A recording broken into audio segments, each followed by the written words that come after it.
महाराज जी, भाग्य और पुरुषार्थ, इंसान के साथ जो घटनाएं, अच्छी बुरी घटनाएं जो होती हैं, उनको इनमें से किसको समझना चाहिए? अगर भाग्य को समझे तो पुरुषार्थ क्यों करेगा?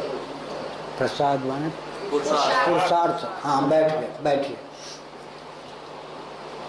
भाग्य क्या चीज है पहले तो ये समझना चाहिए। बाहर से थोपी हुई वस्तु भाग्य है क्या?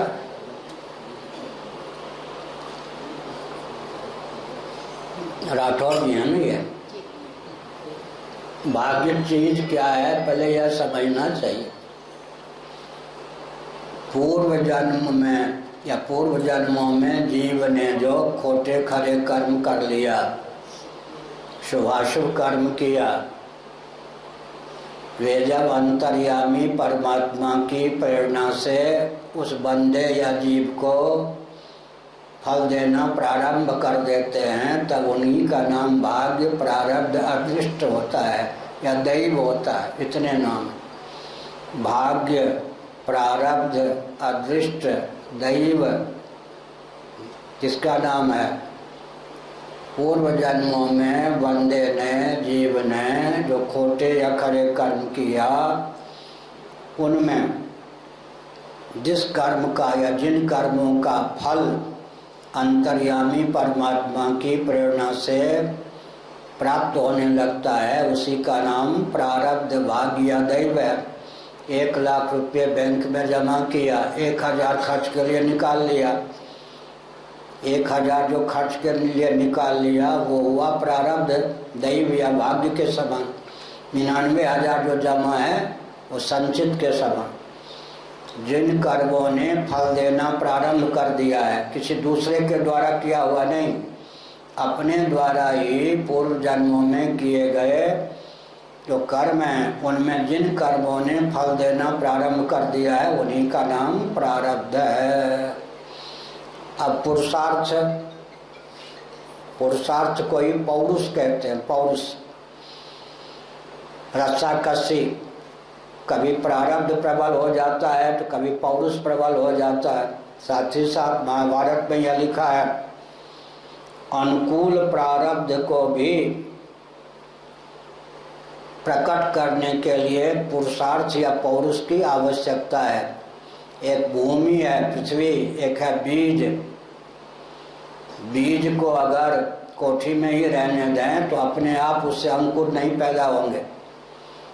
बीज को अनुकूल पृथ्वी पानी प्रकाश, अनुकूल पृथ्वी पानी प्रकाश पवन आकाश दिक्काल का योग प्राप्त होने पर फिर बीज से अंकुर आदि की उत्पत्ति होती है। इसी प्रकार भूमि के समान है पौरुष, बीज के समान है प्रारब्ध।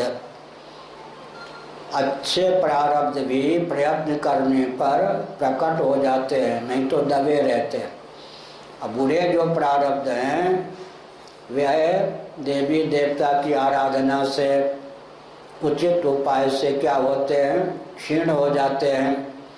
मंद और मध्यम कोटि के प्रारब्ध प्रबल पौरुष से दब जाते हैं या उनकी दिशा बदल जाती है। जैसे साइक्लोन या अभी उड़ीसा में या सुनामी लहर, उसका नाम तितली दिया है। उड़ीसा वालों ने, आज भयंकर आंधी चल रही होगी तो उसको क्या करते हैं? मोड़ देते हैं। इसी प्रकार से पौरुष के द्वारा, देवाराधन के द्वारा प्रतिकूल प्रारब्ध भी क्या होता है? शोधित करके अनुकूल बन जाता है। जैसे कोचिला है, उसको भी शोधित करके अमृत बना लिया जाता है। इसी प्रकार शास्त्रों में प्रतिकूल प्रारब्ध को भी अनुकूल करने की विधा का वर्णन है। भावी में सकें त्रिपुरारी, जो तप करे कुमारी तुम्हारी। हस्तरेखा देखकर नारद जी ने बताया कि जैसा पति इनको लिखा है पार्वती जी को, वो तो बड़ा विकट, लेकिन वो सारे लक्षण शिव जी में भी चरितार्थ हैं। वो शिव जी इसको पति के रूप में मिलेंगे कैसे? अगर घोर तप करे, शिव जी ही पति मिल जाएं तो हो सकता है। ठीक इसी प्रकार से क्या हुआ? इसका अर्थ यह हुआ कि पौरुष से, आराधना से प्रारब्ध का शोधन हो जाता है। प्रारब्ध जो प्रतिकूल होता है वो भी अनुकूल बन जाता है। दूसरी बात यह है कि अगर मनुष्य सर्वथा भाग्य, प्रारब्ध या अदृष्ट के अधीन हो, उस पर लौकिक वैदिक विधि निषेध की प्राप्ति न हो। पशु पक्षी पर विधि निषेध होता क्या, या वृक्ष पर विधि निषेध होता, ये करे या न करे ना। मनुष्य पर है लौकिक वैदिक। मनुष्य अगर सर्वथा प्रारब्ध के अधीन हो तो लौकिक वैदिक विधि निषेध की प्राप्ति उसे ना हो, क्योंकि लौकिक वैदिक विधि निषेध की प्राप्ति मनुष्य को होती है। इसलिए सिद्ध है कि मनुष्य सर्वथा प्रारब्ध के अधीन नहीं है। अब जो बचपन से अंधा है, लुंज-पुंज है, पोलियो का शिकार है, दैव योग से मनुष्य शरीर तो मिल गया लेकिन पुरुषार्थ के योग्य नहीं है, उसकी बात दूसरी है। लेकिन सामान्य नियम यह है कि मनुष्य सर्वथा प्रारब्ध के अधीन नहीं है। और दूसरी बात यह है कि भोग तो प्रारब्ध से मिल जाएगा, भगवान प्रारब्ध से मिल जाए, भगवान को प्रारब्ध के नाम पे नहीं छोड़ना चाहिए। होता क्या, उल्टी खोपड़ी हो गई ना। भोग को प्रारब्ध पर नहीं छोड़ता व्यक्ति, उसके लिए जी जान से पौरुष करता है, पुरुषार्थ करता है, और परमात्मा की प्राप्ति को प्रारब्ध पर छोड़ देता है। परमात्मा की प्राप्ति के लिए भी अनुकूल प्रारब्ध चाहिए, लेकिन कोर कसर निकालने के लिए, भगवत प्राप्ति के लिए व्यक्ति पुरुषार्थ नहीं करता।